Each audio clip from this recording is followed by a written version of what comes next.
Hello, welcome to cook it simple channel. இன்றைக்கி நான் soya keema momos பண்ண போகிறேன். மைதா மாவில் ஒரு மோமோஸ் பண்ண போகிறேன். கோதுமை மாவுலையும் மோமோஸ் பண்ண போகிறேன். வாங்க பார்க்கலாம். சோயா கீமாவுக்கு ஃபஸ்ட்டு ஒரு கப் சோயா எடுத்துக்கிட்டேன்.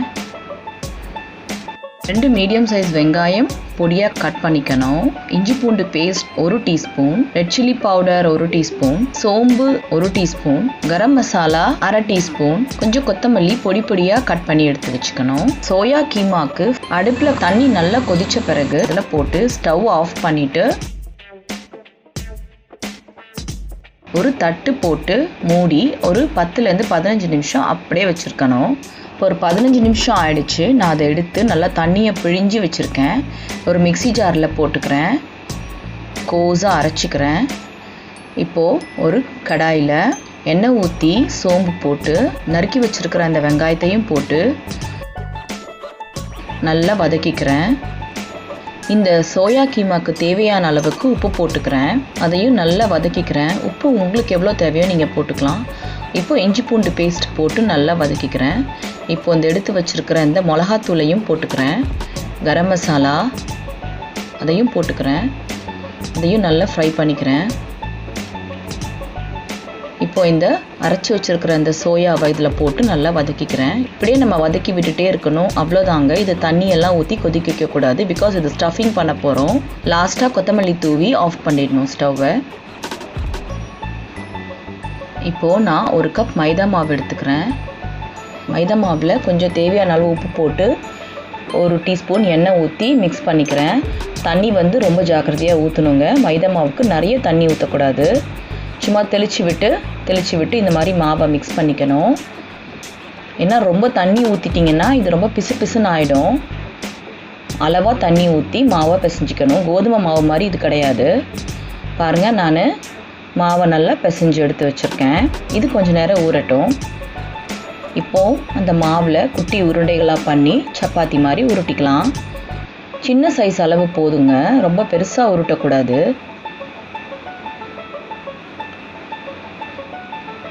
இப்போது அந்த ஸ்டஃபிங்கை உள்ளே வச்சிடலாம். இந்த மாதிரி மேல் மாவை பாருங்கள், நான் இந்த மாதிரி மடிச்சுக்கிறேன். பாருங்கள், இந்த மாதிரி மடிச்சுக்கணும்.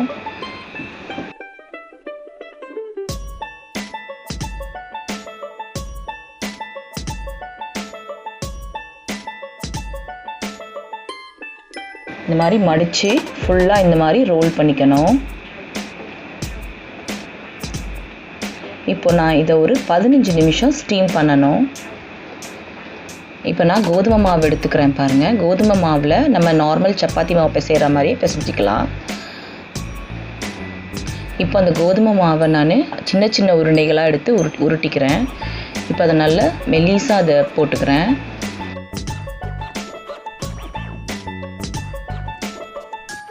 இப்போ இதுக்குள்ளே நம்ம ஃபஸ்ட்டு வச்ச ஸ்டஃபிங் மாதிரியே வச்சுக்கணும். இதையும் அதே மாதிரி தான் மடிச்சுக்கணும். இப்போ பாருங்கள், இந்த மாதிரி நான் மடிச்சுக்கிறேன்.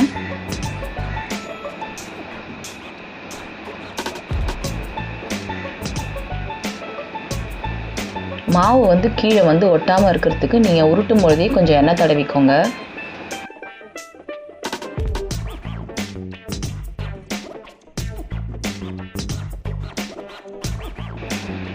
அவ்வளோதாங்க. இந்த மாதிரி மடித்து விட்டுக்கலாம்.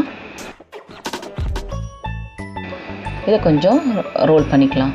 இப்போ இதை ஒரு 15 நிமிஷம் நான் ஸ்டீம் பண்ண போகிறேன். ஒரு லோ ஃப்ளேமில் வச்சு நீங்கள் ஸ்டீம் பண்ணுங்கள். பாருங்கள், 15 நிமிஷம் ஆகிடுச்சு. இதுவும் ஸ்டீம் ஆகிடுச்சுங்க.